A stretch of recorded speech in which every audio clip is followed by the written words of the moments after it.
இன்றைக்கி breakfast and lunch என்னென்னு பார்த்தீங்கன்னா ரைஸ், அதுக்கப்புறம் வந்துட்டு முட்டை கிரேவி, சிக்கன் கிரேவி ஸ்டைலில் செஞ்சுருந்தேன். நல்லா இருந்துச்சு.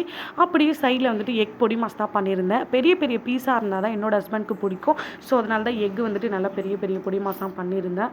அப்படியே நேற்று செஞ்ச ரசம் கொஞ்சம் இருந்துச்சு. அதை லைட்டாக ஹீட் பண்ணி பேக் பண்ணிட்டேன்.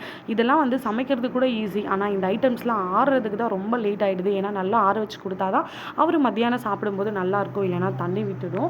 நான் எப்போவுமே மார்னிங் எந்திரிச்சதுமே பாட்டு கேட்டுகிட்டே தான் வந்துட்டு சமைப்பேன். டிவி போட்டுருவேன். ஏன்னா பாட்டு கேட்குறது மூலமாக ஈஸியாக வேலை முடிகிற மாதிரி இருக்கும். அப்படியே மைண்டுக்கு ஒரு மார்னிங்கே வந்து ஒரு ஆக்டிவாக ரீஃப்ரெஷ்ஷாகவும் இருக்கும். ஸோ அதுக்காக தான். நீங்களும் இந்த மாதிரி பாட்டு கேட்குறீங்களா அப்படின்னு கமெண்ட்டில் ஷேர் பண்ணுங்கள்.